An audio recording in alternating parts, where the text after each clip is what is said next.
басымдуу бөлүгүн эч аябай колдоо көргөзүп келе жатабыз. Өзүңүздөр билесиздер, мына жакында эле Садыр Нуркожоевичтин катышуусунун алдында Манас Мин мектебин ачтык.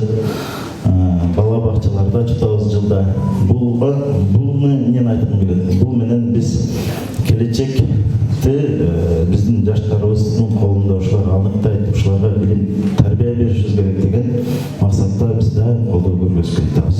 Сапарыңар байсалдуу болсун, чоң окуу жайга өтүңүздөр.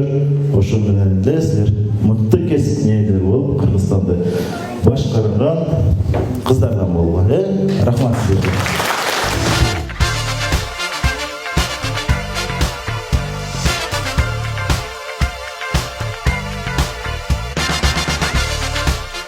Отуз эки билим берүү мекемеси бүгүн иш алып барып атат. Анда жалпысынан бүгүнкү күнү 9 классты 2987 окуучубуз аяктап атат. Ошол менен биргеликте 11 классты 1006 окуучубуз аяктап атат. Акыркы коңгуроо майрамыңыздар менен урматтуу өтүүчүлөр чын дилимден куттуктап кетем.